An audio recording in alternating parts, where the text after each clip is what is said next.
Bom dia, amigos e amigas. Hoje é dia 8 de maio de 2020. Hoje está fazendo exatamente um mês que nós iniciamos esse trabalho de fazer um vídeo diariamente para que nós possamos, com as palavras que a gente pronuncia aqui, que os espíritos amigos nos trouxeram, possam nos servir de estímulo, de esperança, de otimismo. E para esta manhã de quinta-feira, nós vamos falar sobre a necessidade de mudança de atitudes. Mudar é difícil, sabemos muito bem disso, mas vamos falar sobre isso um pouco. A palavra mudar, ela significa nada mais, nada menos do que dar uma outra direção, arrumar um outro modo, deixar uma coisa por outra. Mudança significa modificar. Quando elas são necessárias, devemos nos perguntar: por que resistimos tanto às mudanças? Existem pessoas que, por incrível que pareça, não gastam um só minuto do seu dia para se questionarem sobre isso. Estão satisfeitos com aquilo que têm e não procuram conversar consigo mesmo, refletir sobre aquilo é o ideal, se aquilo está ali fazendo bem, se ele não poderia fazer mais coisas, né? O que nós devemos dizer nesse momento é que nada existe sem uma razão de ser. Tudo que nos envolve carrega um significado de grande importância. Todos os acontecimentos têm o seu valor relativo. E isso a gente deve pensar sempre, né? Por que as coisas acontecem, né? Por que acontece com um e não acontece com o outro? Porque com um acontece de uma forma, com o outro de forma diferente. Tudo está dentro daquilo que nós espíritas chamamos de planejamento reencarnatório. Como nós somos espíritos imortais, criados por Deus pela sua vontade, pela sua bondade, com um único objetivo, de nos tornarmos criaturas felizes e que tenhamos paz. Mas cada um alcança exatamente de acordo com o esforço que ele faz. Jesus, que é o grande exemplo que nós sempre citamos aqui, Jesus é o guia e o modelo da humanidade. Diante de um homem paralítico, ele estava paralítico havia 38 anos. Jesus pergunta ao homem: queres ser curado? Isso está anotado por João. E o homem disse que sim, que queria ser curado daquele mal. O que Jesus sabia, né? Jesus sabia que a busca por alternativas e um consciente desejo de melhoras são fatores fundamentais para uma reabilitação efetiva. Tanto que em diversas outras situações, quando alguém se recuperava, Jesus mesmo dizia: a tua fé te curou. Ou seja, nós é que queremos, né? Nós é que precisamos querer fazer as mudanças. Por isso que Jesus pergunta ao paralítico: queres mesmo ser curado? Entregar, né, a doença aos problemas e conflitos que vão aparecendo, entregar-se às dificuldades, é a mais perfeita contribuição para que todos eles continuem com o seu ciclo de sofrimento, de paralisação e até de destruição, dependendo do caso. Sendo assim, a pergunta que Jesus fez e nos faz sempre a sua força de vontade e confiança é quem vai mudar a situação. Termos fé, orarmos constantemente é muito importante, sem dúvida nenhuma. Mas se eu não trabalhar no sentido de modificar a minha vida, ela não vai ser modificada. Ninguém vai fazer por mim o trabalho que eu tenho que realizar. Por outro lado, né, se a gente se entrega então à doença e aos problemas, né, ou seja, aceita passivamente os problemas, se a gente buscar de forma forte mesmo o equilíbrio e o bem-estar, significa principalmente não atribuir a outra pessoa a responsabilidade pelo nosso processo de reabilitação, de cura, de mudança. Eu sou o meu Salvador. Tanto que Jesus mostrou que o remédio estava no próprio paralítico e não fora dele. Por isso que Jesus sempre diz para nós, né? Disse, e nós precisamos nos lembrar: faça brilhar a tua luz. Assim, amigos e amigas, o necessário medicamento ele é muito mais interno do que externo. É como a tentação, né? As coisas materiais, elas têm uma influência muito grande sobre nós. Mas a influência maior, ela está dentro de nós mesmos. Porque como Jesus disse já, né? Da boca sai aquilo que está dentro do coração.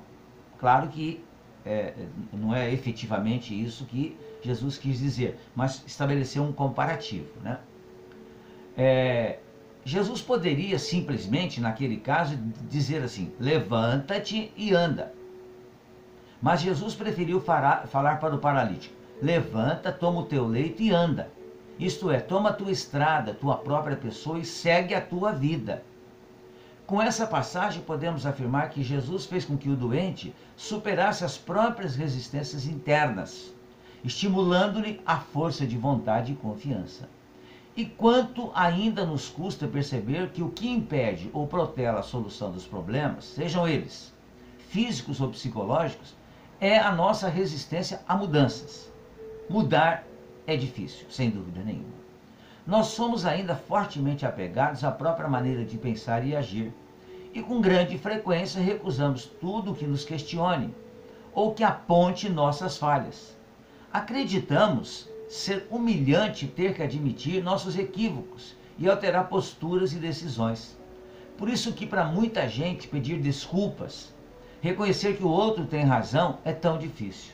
E seria tão bom se nós conseguíssemos e fizéssemos isso, certamente sentiríamos uma mudança muito grande em nossa vida, né? Porque da mesma forma como nós mudamos, nós falhamos, erramos, cometemos desequilíbrios, os outros também o cometem. Então não custa nada, né? Ou melhor dizendo, custa sim, porque a gente não consegue mudar ainda, né? Mas depende do nosso esforço, da nossa boa vontade. E nós estamos aqui justamente encarnados para isso. Vencermos as nossas dificuldades, vencermos os nossos desequilíbrios. Então a gente, achando que é humilhante reconhecer o erro, a gente prefere tomar aquela chamada e famosa postura da síndrome de Gabriela. Eu nasci assim, eu cresci assim, eu sou mesmo assim e vou ser sempre assim. Erradíssimo.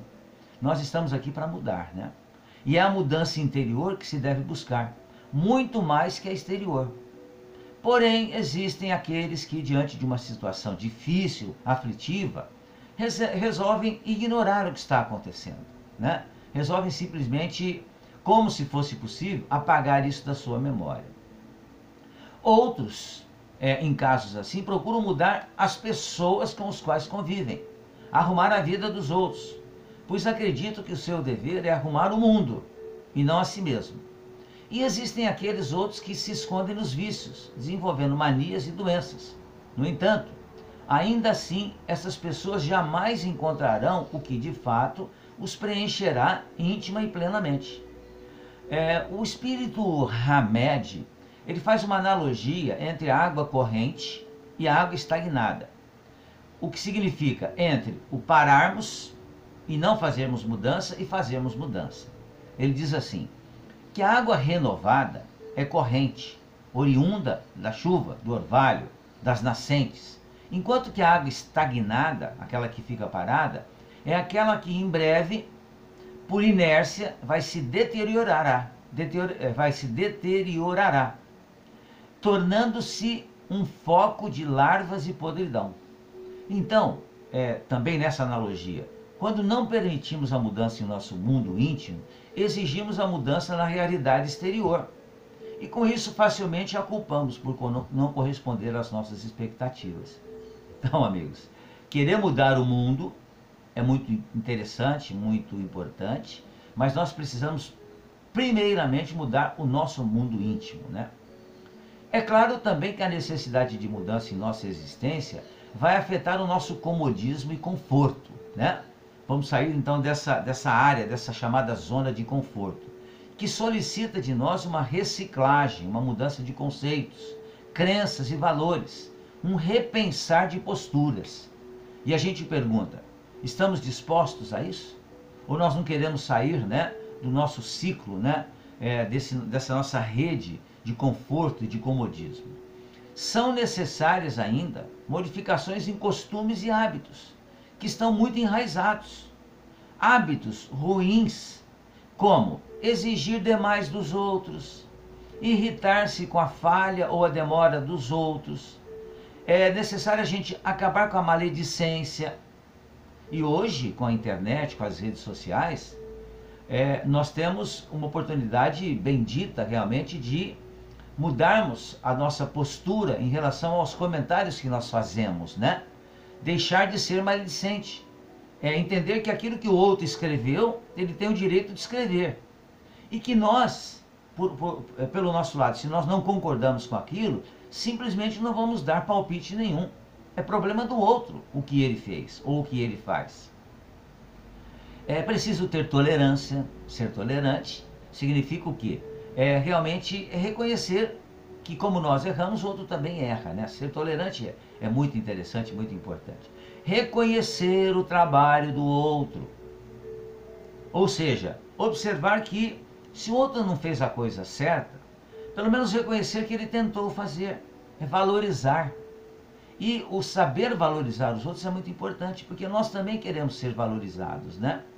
Ainda o espírito Hamed nos diz assim: na realidade, quem se permite mudar pode ficar inicialmente numa situação desconfortável, visto que poderá ficar exposto a algo que não contava ou que não havia percebido.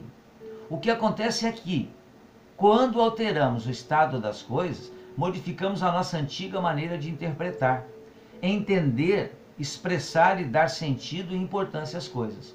A partir disso, nossas zonas de estabilidade e de conforto ficam temporariamente ameaçadas. O nosso jeito anterior de ver, de ser e ver não funciona mais. Tudo isso acarreta uma batalha interna que gera desconfiança, medo e insegurança, até que nos reestruturemos novamente. Por isso que é necessário, amigos, acima de tudo, termos sempre confiança, termos fé, termos esperança e trabalhar no sentido da mudança. O espírito Joana de Ângeles esclarece que quando alguém aspira por mudanças para melhor, irradia energias saudáveis que contribuem para a realização da mudança. Através dos contínuos esforços, direcionamos para o objetivo e nós criamos novos condicionamentos que levam ao êxito, como decorrência normal do querer. Por isso que, mais uma vez, lembramos de Jesus, né? No caso do paralítico, não foi Jesus quem o curou, mas o doente que se reabilitou em contato com o Cristo, com as palavras do Cristo. Então é isso que precisamos compreender. A mudança parte de nós. Não é o exterior quem vai nos mudar, somos nós interiormente que vamos fazer essa mudança. Pensemos nisso, amigos, que tenhamos uma boa sexta-feira e continuamos otimistas, porque certamente a tempestade vai passar. Fiquem bem, fiquem em paz.